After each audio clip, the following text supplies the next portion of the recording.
that was another huge thing that really opened my eyes and made me realize that, hey, if I've been in spaces of people who are reporting Russian propaganda, I could be radicalizing myself without even knowing it.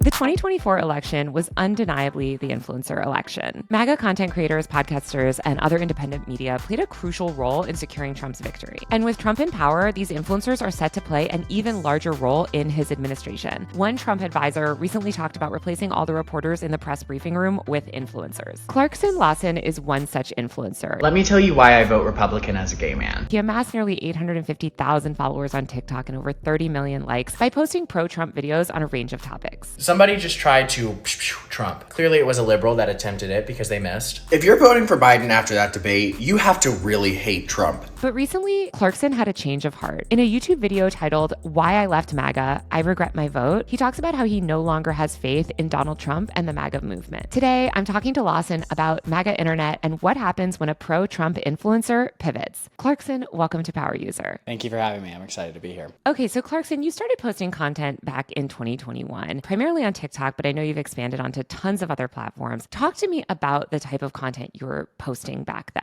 Yeah, so, I think in 2021, we were all feeling politically charged by COVID, BLM, everything that was going on, and even Donald Trump, claiming the election was stolen. So back then I was very politically charged, and I took it upon myself to speak on the issues that I felt were being underrepresented in the media, especially as a gay man. I've always tended to lean a little bit right. I'm more on the moderate side, but when it comes to economics, I tend to support Republicans. And I saw that my voice was not being shared, that people were casting all gay men like a monolith. They were casting Republicans or Republican-leaning people in a bad light. So I wanted to be a voice for the voiceless, and that's what I did. So you're making sort of pro-Trump content. I think you were at Mar-a-Lago at one point.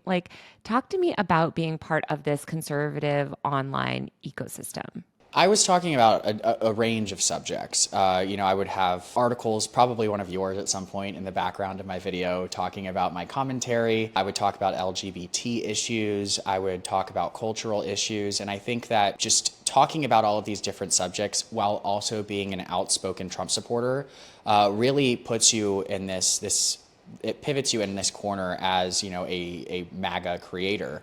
And at the time, I really had no problem with that. And I was enjoying sharing my opinions on all of these different subjects. What initially drew you to support Trump and the MAGA movement? Were you always a Republican? My immediate family has always been Republican. I did grow up watching Fox News with my dad in the mornings. But then, my extended family is very classically liberal. But, I'm very anti-establishment. One would say I have a problem with authority, and I think that Trump's ability to articulate that feeling of being anti-establishment, it really resonated with me in 2016 and 2020, and I think that's what initially pulled me to him, in addition to the fact that I already lean a little bit right on most issues. So because we had that in common and he was hitting those anti-establishment points, it really was like the perfect present of a politician when it came to me choosing who to vote for. How did your involvement with the sort of MAGA internet and these pro-Trump communities shape your life? It really changed a lot. At the beginning, I was just schizophrenically ranting to my phone. But after I started to get the views and, I moved to Florida, I moved to Tampa, Florida, I found myself just creating a whole community of like-minded creators and like-minded people who were drawn to me and I was drawn to them. And I've made great friends because of it. There's great people involved in the movement. But it really did change the types of situations that I put myself in and the people that are involved in them. Well, you also started to get more online attention, more opportunities. Can you tell me about when you first got your first brand deal? I think you started to make money off of this, right? Yeah. So, TikTok has a creator program. So if your video goes viral and it's longer than a minute, you make money off of that, which I'm very thankful to be a part of. My first brand deal wasn't until last year because I've always been super controversial. So most brands are turned off by me anyways. But my first brand deal was like a free mattress that they just gifted me. So I'm still using it. Honestly, I've got great lumbar support. But I think my first paid brand deal was with a friend of mine who was a MAGA influencer and actually created his own company. And he's like, hey, I want to support you. Can you advertise my company? And that's really the only paid brand deal minus a few other ones here and there. You also got sort of sucked up into this pro-Trump or right-wing sort of creator ecosystem. Can you talk about Turning Point USA and the role that it played? I know that you, I think, attended some of their events or something, but tell me about your involvement with them. Yeah, so I've never officially worked with Turning Point. However, they invited me to their events as a special guest, and they have these events, 2-3 times a year. So I would go out to those events and connect with other creators. We'd do collabs. What are these events like? These are for conservative content creators, right? Especially Gen Z? Yeah, and also, just kind of fans of conservatism. They'd have big speakers. Donald Trump was just at their last one. And people who are really involved in the political atmosphere, whether you're a spectator or a creator, these events are more like a huge hype event for it. So all your different creators that you follow are going to be there, and then all these big politicians. So I would go to them, connect with other creators, listen to other people speak, and I'm very thankful that Turning Point invited me to these events because a lot of opportunities came from it. So after years of kind of posting this sort of content on the internet, you came out with a video that definitely went viral, I would say. I saw a lot of people talking about it, and you talked about kind of going to vote and having this crisis and ultimately kind of leaving the MAGA movement. I'm sure you all are confused on what policies actually deterred me from voting for Donald Trump in 2024. So let's get into it. When did you start to sort of question the ideology that you had been promoting? I would say it started about 6 to 8 months ago when RFK got into the race. He kind of opened the door for me to listen to more liberal talking points because he is traditionally liberal. And I was starting to get a little bit disenfranchised by the MAGA movement because I was starting to see the foundation shake a bit on the principles that they stood for. So when RFK ran as an independent, that's when I started listening to liberal commentators because I wanted to hear the other side. And I, surprisingly enough, whenever I would formulate my opinion on a story, I would watch people like Rachel Maddow or Joy Reid, who are the radicals on the other side, because I know that I'm in an echo chamber, so I'm also hearing radicals. So what that did was it made me see through the BS and actually find the truth in a lot of these stories by forcefully exposing myself to directly opposing content. And I'm just dying over the fact that you say you were de-radicalized by someone like Rachel Maddow or Joy Reid. Can you tell me a little bit more about that? Like, what was your media consumption patterns like while you were in this sort of pro-Trump world, and how did those media consumption habits shift as you sort of got out of it? I was listening to a lot of creators. I think a lot of conservative creators who form their opinions on things, people on TikTok who talk very quickly and come off like they know what they're talking about, but they don't. And I was also listening to news outlets like the Daily Wire. I had their push notifications on. I was listening to their morning wire every morning just to get a rundown on what's going on in politics. And once I started to see this shift and I started to be open to the other side, I realized how much of an echo chamber that I was sitting in. So I started listening to people like Mark Cuban, who became very vocal about politics. And all of my habits started to change once RFK, especially right after he dropped out of the race, because my shift to, I was left not knowing who to support. Do I go back to Trump? Do I go to the other side? Now I'm just in the middle. So it forced me to really find different creators that come from a more moderate stance. Well, tell me about that. Where were you seeing these creators, and did you sort of start to see them come up as your sort of politics evolved? Did you start to see more of that content on TikTok? Were you seeking out these people to find on Twitter, X, YouTube, other platforms? Yeah, I think that the algorithm is very intuitive.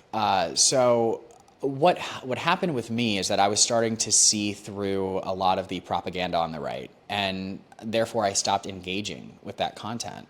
So I started engaging with content that I'm like, whoa, that's a really good point. This is based in fact. This creator is actually explaining their opinion, and it's solid. And I think that the algorithm naturally shifted me more to the middle so I could find even these smaller creators.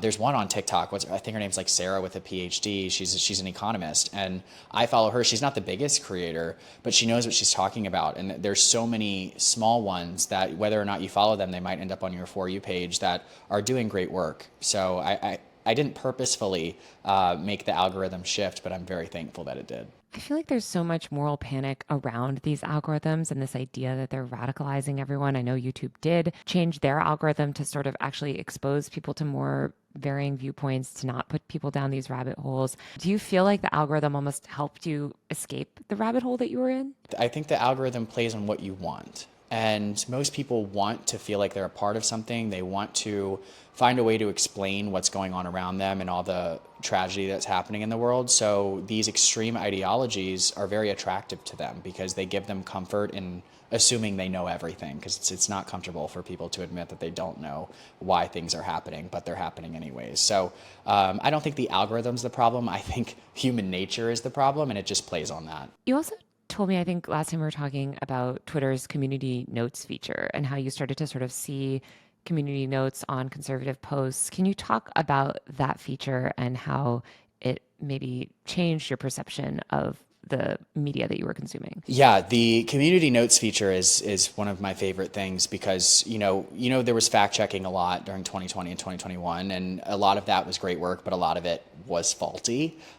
So I think that, especially to an anti-establishment group, can turn people off from actually looking for the facts and stories. But because community notes is involves more than just one biased organization, it's really opened my eyes. I see MAGA influencers saying that they're eating the cats and the dogs, and then you actually get links to that not being true. And if those weren't there, I don't know if I would have fallen for that misinformation. So I'm very thankful that that feature was adopted. I just hope that it can be adopted on other platforms or something similar to it. You mentioned the eating cats and dogs, the Haitian immigrants. I mean, that was such a big sort of viral media story that I think galvanized a lot of support for Trump. What other sort of big moments in the media also started to sort of shift your worldview? Well, the tenant media scandal was a really big one, and I know you've reported on that. For people that don't know, I'll just explain it really quick. Basically, a bunch of these right-wing influencers, Tim Pool, Benny Johnson, and others, were receiving hundreds of thousands of dollars from this Russia propaganda effort, and the Department of Justice ultimately investigated it. And Tim Pool, I think, was getting like $400,000 a month to produce his videos. Anyway, sorry, continue. No, yeah, so that's exactly right. So I think that scandal, especially because I've been in the spaces with a lot of these influencers, that opened my mind even more to the fact that, oh wow, these people aren't doing this because this is what they believe in. For a lot of people, they don't have the character, they're not standing on truth, they're just selling out.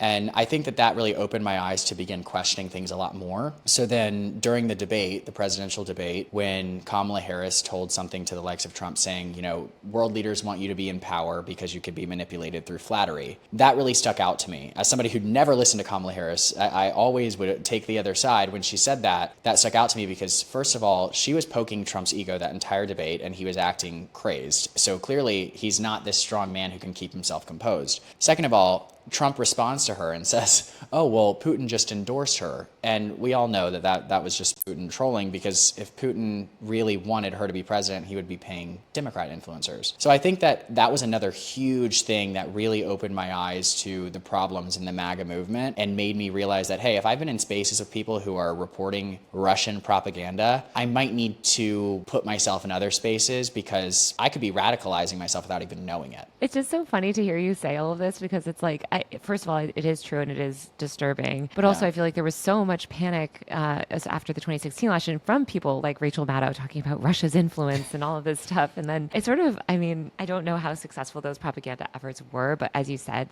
they did ultimately spend a lot of money with these sort of influence campaigns. And I think it's really dubious also that so many of these right-wing creators were willing to accept hundreds of thousands of dollars without any questions being asked. 1 + 1 = 2. That's all I'm going to say on it, so I don't get sued. But I just feel like it should raise the hairs on your arms a little bit, just being okay with that. And, you're right. I mean, when they screamed Russia, Russia, Russia for so long, any time that a politician talks about Russia, I usually just turn the other cheek because I'm like, okay, here we go again. But this was different because, it directly affected people in my space. And people like Lauren Chin, I already had a problem with her because she was online on her YouTube channel saying that, women shouldn't have the right to vote and women shouldn't share their opinions. I'm like, but that's literally what you do for your job. It's blatantly hypocritical. So once I saw she was involved, of course, I'm like, okay, well, I've never really liked her, so let me actually look into this. And when I did, that's when the floodgates started to open and my mind started to shift a bit. So talk to me about going to the voting booth back in November. You know, you're all prepared. I think you recorded this video in your car actually talking about it, but you were all prepared to vote for Donald Trump and then something changed. Can you kind of walk us through what happened? So I was having this whole political shift and I changed my content before voting because I don't want to give the impression that I was still making pro-Trump content when I started going through this. Yeah, talk to me about that because I feel like you weren't openly not pro-Trump, but you stopped sort of like directly espousing his sort of stuff, right? Yeah, so I started talking about like political optics, or I would talk about a Trump policy that I don't necessarily agree with. I made a whole video with my whiteboard breaking down tariffs and how I disagree with Trump on tariffs. So I was never lying to my audience. I didn't know what I was feeling. I didn't know if I was just burnt out. And these are if I just was, in the months up to the election, right? Like over the summer. correct. About like 6 to 8 months, I would say, prior my content started to change. But I didn't want to lie. I can't lie.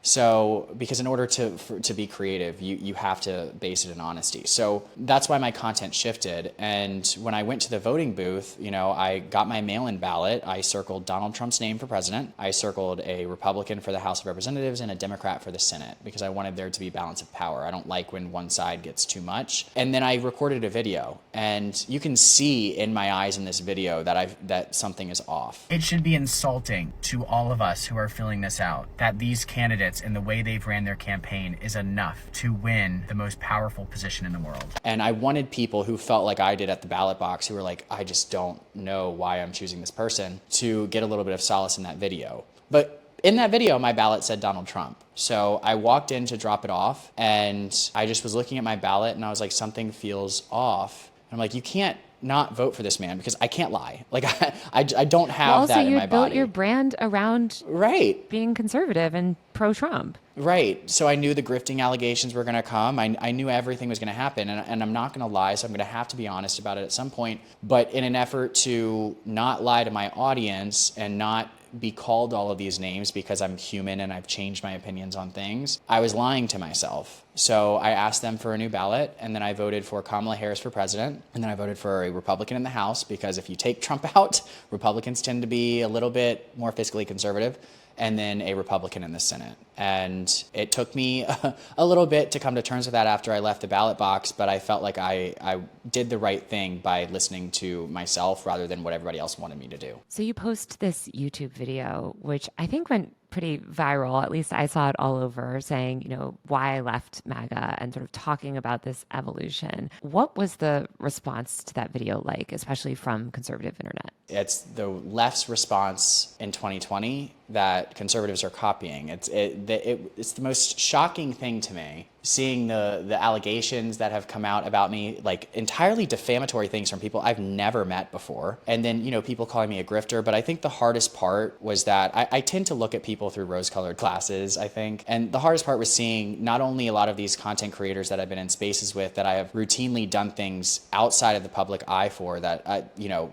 just to be a good person and a good friend, not even stick up for my character. You know, they could have just came out and said, hey, I know Clark. I know he's losing money by posting this. I don't agree with him, but he's definitely not grifting, or he's definitely not XYZ. But not only did I not see that, a lot of these content creators started coming for me because it's a trending topic. And I'm like, this is actually kind of crazy how quickly people can flip the switch. But, you know, it happens in every industry. People who are ambitious, they don't really care who they step on to get a little bit higher and to get the next, you know, viral tweet or video. I mean, I feel like you were experiencing so much backlash, especially in these conservative dominated spaces like on X or Rumble or even TikTok. Like, did any of these creators like reach out and try to build a bridge with you? I mean, did anyone in the conservative movement say like, hey, listen, I'm sorry you're feeling a little disillusioned, but like, let me try to bring you back, you know, like, come on back over to our side? Or was it like sort of very swift excommunication? You would think that's what they would do because I literally voted for Republicans in the House and Senate. You know what I mean? Like, it's not like I just went full blown liberal Dem. Like,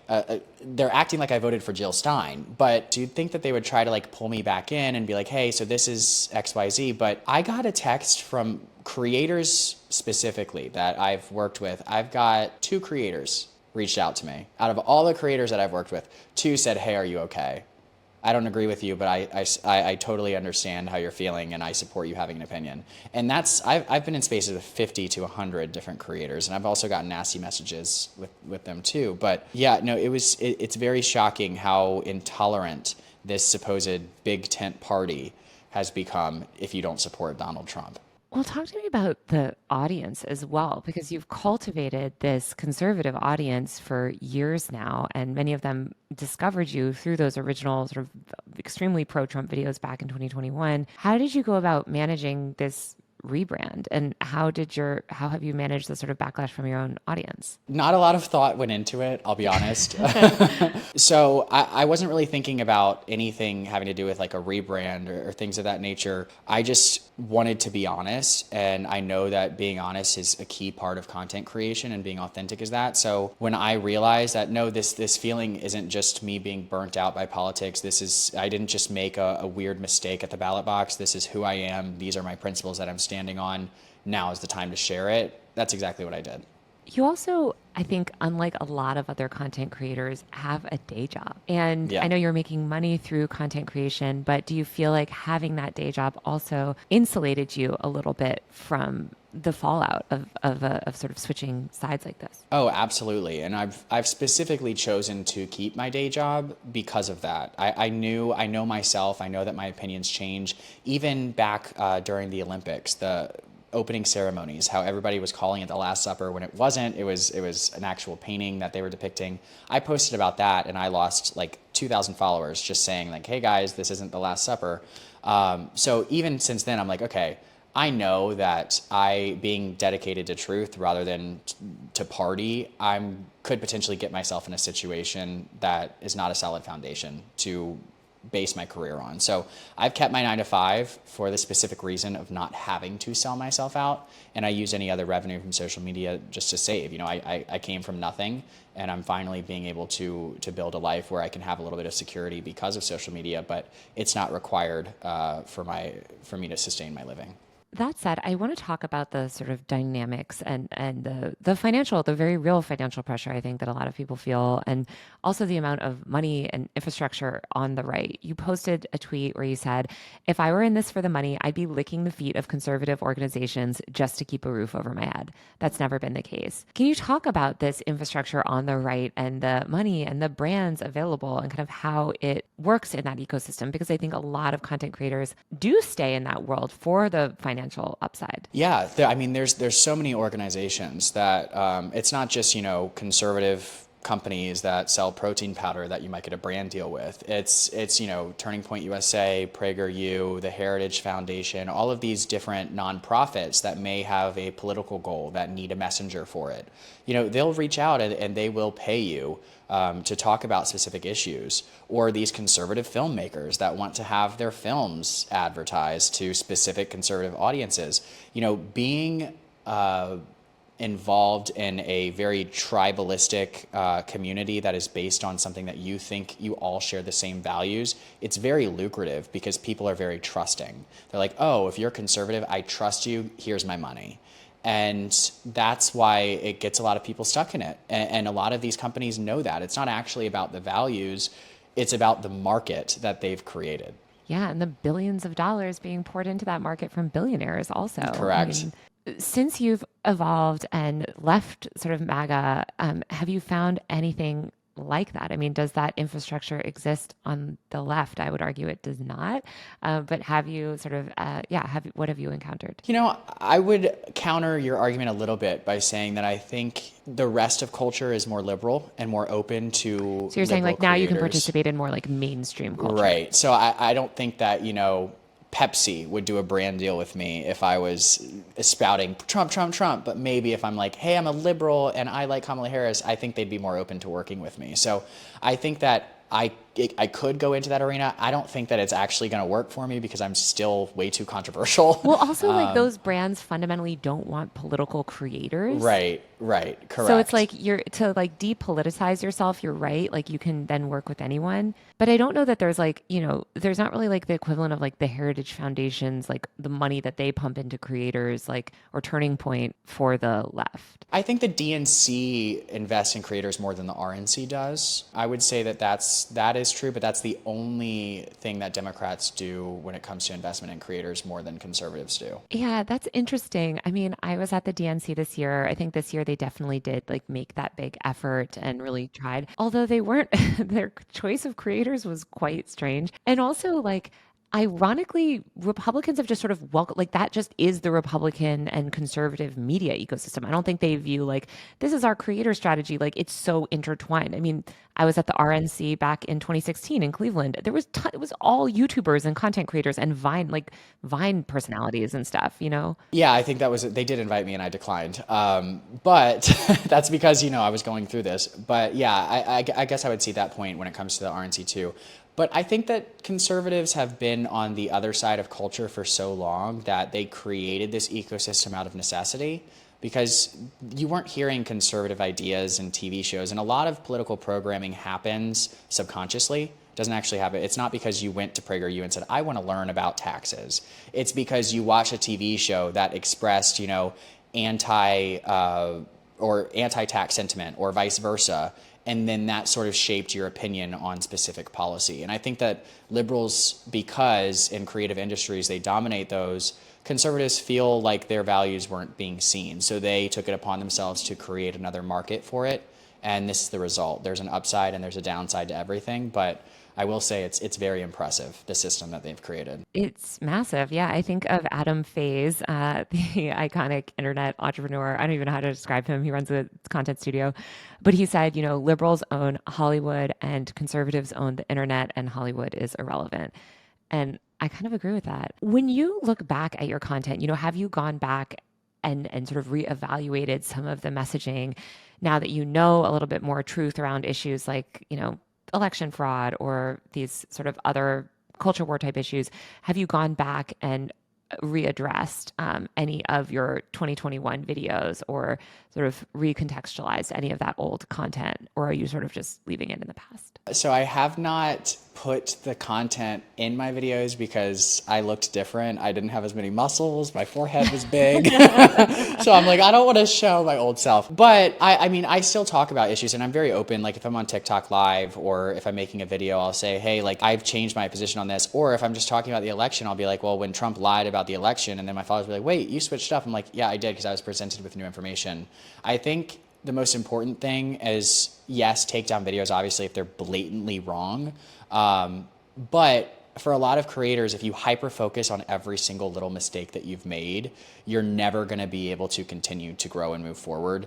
And you're not really being authentic, because humans make mistakes. So some of my videos that I look back on, I'll see them come up and I'll be like, let's take this off, because I don't necessarily agree with that anymore. And then as we talk about it, whenever it's in the news again, I'll be honest about that. But not yet. I haven't done like a throwback video, but I might do that now. That might be a good idea. Well, so I want to talk a little bit about your ideology now. I mean, are you full on like just blue through and through, like Democrat now? No, not. I have learned my lesson. Okay, I don't want to. You're not have going this... full resistance lib. No, not yet. Not yet. I mean, here's the thing. If the culture shifts, and this, I hate saying normalize, because everybody's like, we need to normalize everything. But this really does need to be normalized in politics. We should be able to look at where the country's going and what the country needs every election and decide based off of that. You know, in 4 years, if we see a huge pendulum swing to the right, I'm going to probably be at the DNC.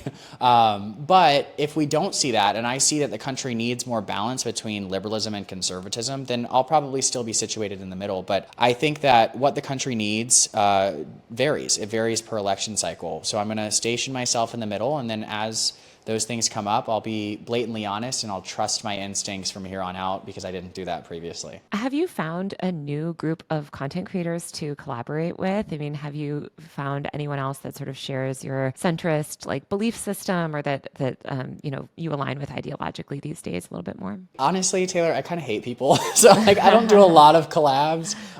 It's just too much work. But there's some creators that have reached out to me that are on the other side that I really respect. And I'm not going to name drop them, but and they've had interest in doing collabs, or they've just talked about different opinions, and they're just more open to listening to what I have to say. And they're like, hey, I hated you 3 years ago, but now you're making a lot of sense. So yeah, there's some, but I don't think that I'm going to put myself in another situation where I'm surrounded by creators who only agree with me.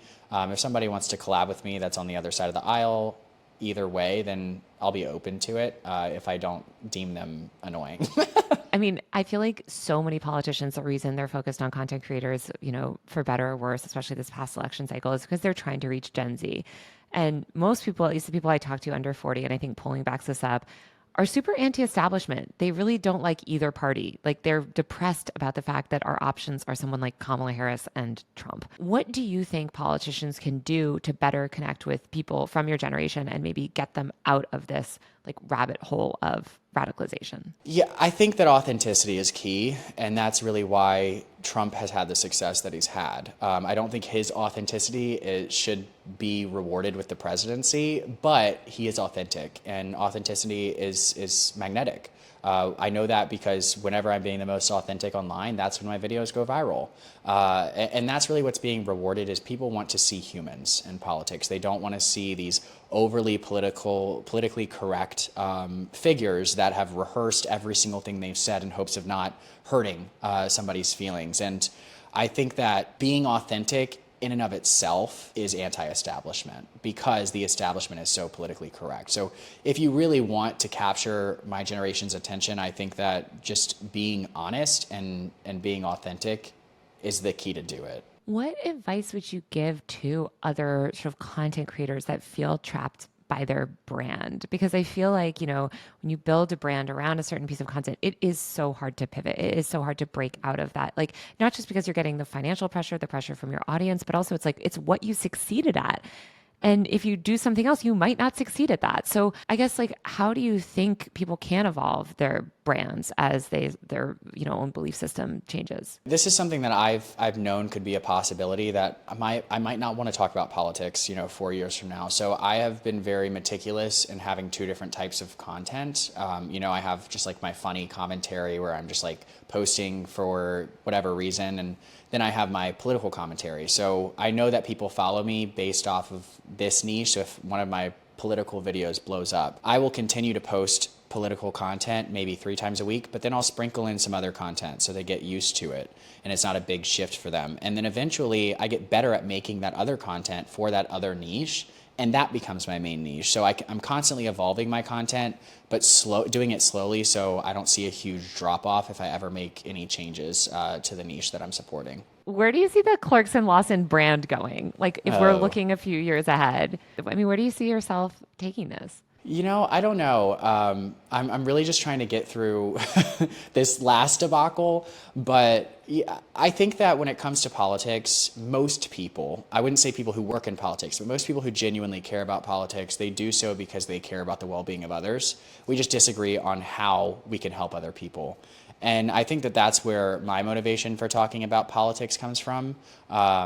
So I think that, talking about more generalized subjects, but in a way that helps people learn and grow and live better lives, especially given that I've been working since I was 14. I couldn't even put food on the table. I was paying for my family's food. Like I've came from nothing. And I think that me knowing that I can do it and sharing with other people different things that can help them get out of bad situations, that's my motivating factor when it comes to making content. So whether that stays being channeled through politics or through other, forms of conversation, I think it'll maintain like that. So there's this idea of the sort of like never Trump Republicans, although I think they're increasingly disappearing. But, a lot of people sort of don't like Trump or Trumpism, but they still identify with the Republican Party.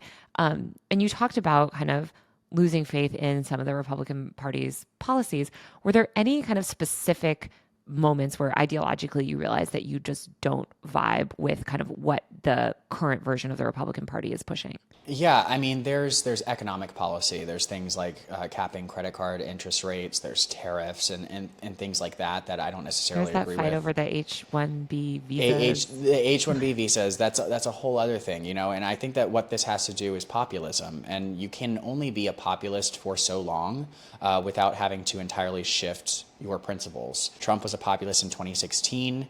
That drew me in. And now you're seeing that because populism is shifted by the majority, his views on a lot of things are changing because the majority is changing their opinions around him. And I think that that's the biggest concerning factor when it comes to MAGA for me, is that I don't think that the movement actually stands on principle. I don't really know what I'm supporting And you're just sort of like supporting the cult of personality of Trump. Correct. And it's like I'm involved in this because I want to feel like I'm a part of something. It's really playing on the communal nature of humans. And it's actually very dark when you think about how politics does that, how it makes people feel a sense of purpose and belonging when it really, we should be feeling that together. But I don't necessarily know what MAGA is going to be in 4 years. And I think that that's the biggest thing for me. What about, you were part of this like Gays for Trump internet like community of LGBTQ people that we're pushing pro-Trump messaging. Now I think we've seen a lot of people in Trump's circle come out with pretty hardline positions against the gay community. We've seen perhaps a willingness from his administration to potentially pass things that would really restrict LGBTQ people's rights. So did you ever have a sort of moment where you realized that, his policies might affect your own freedoms? Trump is notoriously very ambiguous when it comes to LGBT issues. He never actually speaks on them himself, really.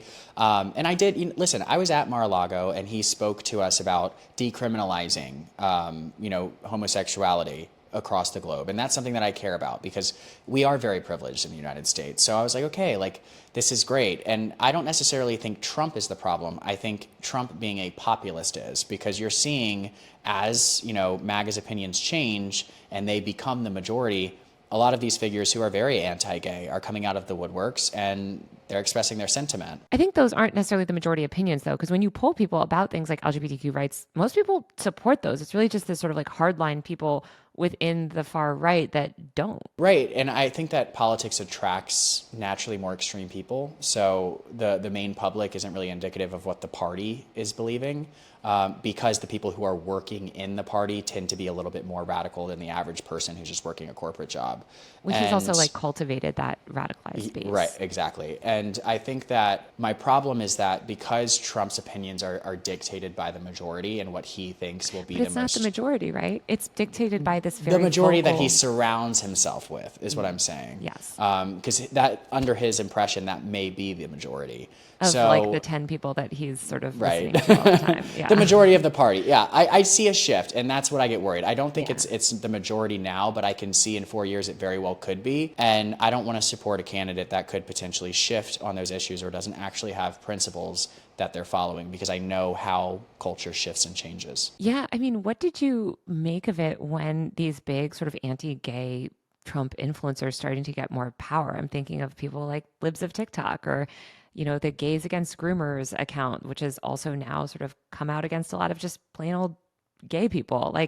How did you navigate the rise of those other influencers in the sort of conservative community? Well, Gays Against Groomers, I actually worked with them at the beginning. And Jamie Mitchell, I'm still friends with her. She's one of the very nice people who's continued to support me. So I think that there are ideological differences when it comes to that. I wouldn't say that they're necessarily the most radical, but to your point that there are people coming up in the party that are very anti-gay.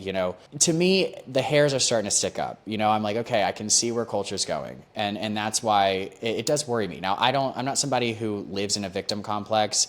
If people want to attack gay people, then obviously I will opposely, go against them. But you can see that the culture is shifting as they get more power. And it's something to just keep in the back of your head and look out for, especially if you're a gay Republican. Because I don't want gay people to think they can't be Republicans. In fact, because there are gay people that are Republicans, I think that's something that's stopping the party from becoming more radical. So I don't ever want to give off the sentiment that gay Republicans are invalid, but I do want them to stand on principle and to call out some of that behavior so it doesn't get popular in the party. It seems like since Trump won, you've seen the leaders of all of these social platforms come around and kiss the ring. You had Mark Zuckerberg, having lunch with him at Mar-a-Lago. Obviously, Elon Musk is completely in the tank for Trump and has sort of remade Twitter in a way to boost pro-Trump sentiment. And then you have the rise of all these alternative platforms like Rumble or Locals, and even platforms like Substack that have really shown an alignment with sort of conservatives online. How has that affected you, and how do you think about that now that you're not one of those conservative influencers that has the sort of, I guess, the upper hand on all of these platforms?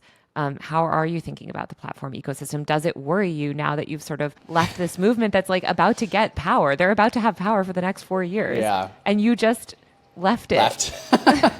Yeah, and I find it ironic that I'm called a grifter, and that's the main accusation Right, because that's you would coming do the out. opposite if you were grifting. Right. If it was truly just about money, then I would have came out with this when Kamala was doing all these Republicans for for Kamala events. I would have done it back then. Right. You could have been with Dick Cheney. Right. I mean, who doesn't want to be with Dick Cheney? I find it ironic. And, I think that being a contrarian is something that naturally comes to me. So I'm not really worried, because the thing is like social media is a creative outlet for me. If I lose the revenue from it, I lose the revenue from it. But I just want to be able to creatively express myself. So if I don't get clicks because of it, that's totally fine, as long as I'm being true to who I am. That stuff just is secondary. So I'm a millennial, and I grew up in an age where, yes, we had the internet, we had Facebook in college and all of these other things, but we didn't have to sort of like put our whole belief system on the internet from such a young age. You're in your mid-20s, and you grew up in a completely different generation, and I feel like for so many Gen Zs, you're seeing these young people have to deal with their political evolutions or their belief systems like evolve in real time in public on the internet. What are your thoughts on that? And like, do you feel like this evolution and what you've had to go through in terms of this backlash and rebranding yourself and all this stuff like is something that a lot of other Gen Zs might experience on like a more micro level? Yeah, I mean, I think that this is something that we're going to have to deal with, especially in politics. It's not just about political views. It's about, things that you've sent, pictures you've sent to people. We've lived our lives online. So there's going to come a point where we all just have to either become numb to a lot of the human mistakes that people have made, or become a little bit more forgiving, or it's going to push people into a corner to not evolve or grow. Now, I'm not choosing the latter, and I think that it's going to be hard. It's a harder path for the people who choose not to, but it'll eventually be, more rewarding. And I talk about this a lot, especially with politics, because my generation's not really getting into politics. We're not going to get into it until we're probably in our 40s, but it's going to look vastly different. The allegations against Trump are going to be nothing comparatively to when my generation does, especially the pictures that are going to be out of every politician. I just feel like the culture is going to entirely shift when the people who have lived their lives online actually have to become these public figures. Well, yeah, I feel like, look, there's always the like scare of like, oh, the old pictures are going to come out when you were drinking in college, whatever. I feel like what's harder is having nuance online and evolving your opinions on things. I mean, I've certainly like evolved my opinions on certain issues, but I'm sure you could find some old post that I did in 2017 to like contradict it or something and make it seem like, oh, she's not like true, to this belief system. And so I do think that the way the internet is currently structured, where everything is default permanent and default public, it does sort of push people not to change and kind of like trap people in their belief systems because you don't want to get attacked for evolving. Well, I mean, honestly, my biggest fear is always being called a hypocrite. And that allegation can be true for some of my content if you were to look 2 years ago at what I've said and what I'm saying now. But I think what we have to understand is just have a little bit more grace for humanity, I guess. Because, I don't know. I just feel like if you are dead set in your ways and you're not changing your mind, especially at my age or even your age or at any age, it's just a recipe for disaster. How do you learn and grow as a person if you're just stuck in this corner? And that's one critique that I have of a lot of political influencers on both sides, is that there are people who are my age who are just talking point, and some of them are even hating on me for being honest about my evolution. And I'm like, you're going to get to being 50 years old and you're going to realize you've never been introduced to an opposing idea, or you've never even listened to it. And I think that that's going to have a lot of effects on, economic decisions, on just everything in our country, because people are not open to any nuance. And when you're not open to that, you're not actually open to finding the truth and good solutions. Well, one thing I'll say is like, I think as somebody, we all are like this probably. I think if we're thoughtful people, have very nuanced positions. I feel like certainly I've been made a caricature on the internet, like in a certain way, where I was looking at some Fox News article about me this morning, and I'm just like, who is this person that you're writing about? Because it's certainly not me. And I hope that there can be more of a recognition too, that like these people that, we sort of like look at online, like they're really just sort of characters. And a lot of people have a lot more like depth and nuance than you're able to see if you just sort of know about them through the media or know about them through like seeing a few videos about them online. Well, yeah, I mean, even just over the last week, I'm like opening my Twitter and seeing all of these different things, and you can't help, like, we're human. You can't help be like, is that true about me? And then, we're all human beings. So of course we're going to doubt ourselves. And I hope that people can be more forgiving and more understanding, but I don't see that ever happening. I'm sorry. Yeah. I'm like, I don't think it will. I mean, maybe people will become more numb to accusations. And I think that kind of happened with Trump, because so many things like the kitchen sink has been thrown at him, and most of it true, people are numb to it. They don't care what he does anymore or what comes up about the past because of all of the different accusations. So I think we may get to a point in culture where nobody really cares about an allegation anymore, which could be a good thing or a bad thing. I just want to ask one more question about the media. I'm just so interested in the fact that you got de-radicalized by MSNBC. Like I can't actually get over it. Like it's so funny to me. How does that happen? Yes, because I feel like, everything that we find about just as somebody that's written about de-radicalization and sort of shifting people out of their echo chambers and bubbles, I guess, it's usually so much more about the internet and sort of slowly introducing them to new ideas. So I'm just curious, when you started, and I understand, you wanted to go from this one extreme to this sort of other extreme of the most DNC pilled, I guess, Right. media that you could find. But so did you buy a cable subscription, or I don't even know how to watch MSNBC if I wanted to. I just watch clips on YouTube. And a lot of them are posted on TikTok too. So if you start watching Rachel Maddow, she'll show up more. I mean, I agree. Maybe it's not the normal standard way of being I don't think I was ever radicalized though, to be honest. Well, not radicalized, but breaking out of your filter bubble. I feel like you made such an intentional choice to break out of it. So I think that for me personally, I do best by reading between the lines of people. And I think a lot of radicals will they'll say a lot of BS, but then there'll also be a little bit of truth. And understanding that mentality helps me understand the opposing mentality.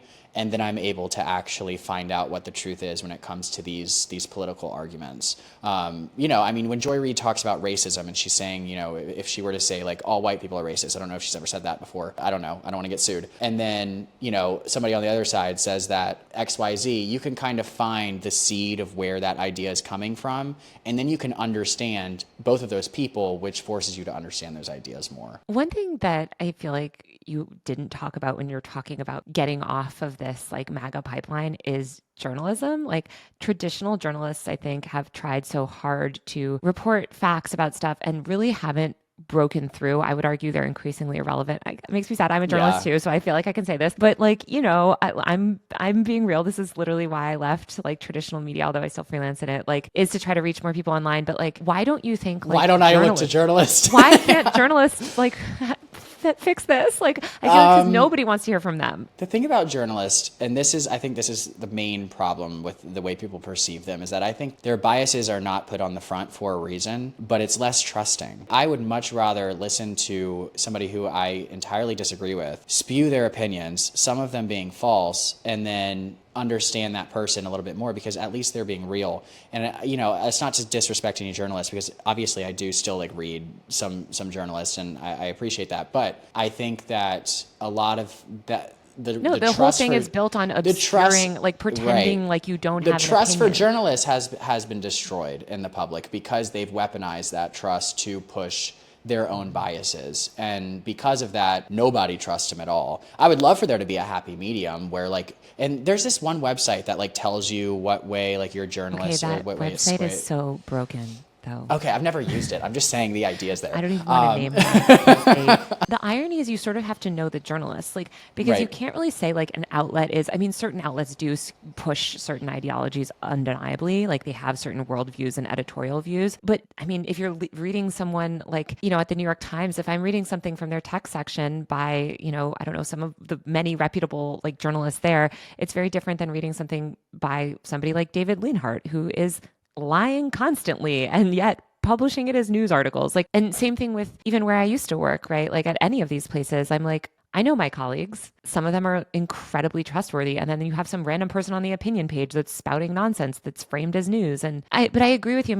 I think that the news media ecosystem, it sounds like what you're saying, and I completely agree with this, is this pretend that they're holding up this farce of neutrality. They've never been neutral. Journalism is inherently not a neutral act. and yet pretending to be neutral while pushing specific editorial agendas, it makes people like lose trust in you, because I'm with you. It's like, I'd rather know where you're coming from, because I might disagree with you, but at least I know where you're coming from. If you pretend not to have an opinion, but you shape these articles to push specific narratives, that's disingenuous. Exactly. Yeah. And one thing though, that I think that a lot of people who are just observers in the political space are going to realize is that the qualms with the mainstream media have nothing to do with the mainstream media and everything to do with human nature. Okay. So influencers are just as subject to manipulating you for whether it's capital or for ulterior motives. And I don't think that the public realizes that, because influencing is so much more personal. That trust that they used to have in journalists was now moved to influencers.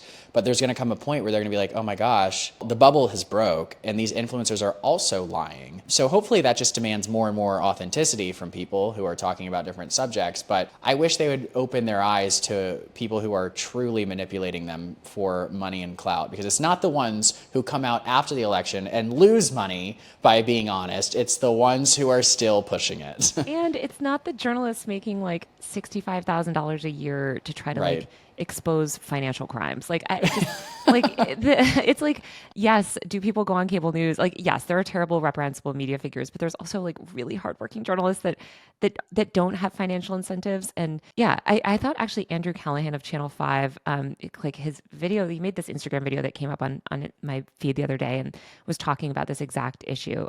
And I hope that people eventually get to that place where they realize really you can't trust much of anything and you need to develop your own sense of media literacy. But I don't have a huge amount of faith in Americans to do that. I think it's a lot easier to just sit and consume Daily Wire push alerts all day and live in that reality. It's a lot less stressful and confusing. I mean, it's really not hard to do. Like, even when I started shifting my content to attempt to be a little bit more objective, I would start it out by saying, I am a right-leaning guy. This is my opinion on the debate of me trying to be objective. So I already built that trust right at the beginning of the video, and they have their guard up. They're like, okay, well, if I'm a liberal, this guy's right-leaning, but let me hear him out. And I think that if journalists were to be a little bit more open with that, maybe that would rebuild the trust. But it also comes down to the fact that what wins now is being entertaining. Mm-hmm. It's not about facts. Yeah. And a lot of journalists don't have that quality. They've got the brains, but they aren't necessarily somebody that you want to watch for an hour.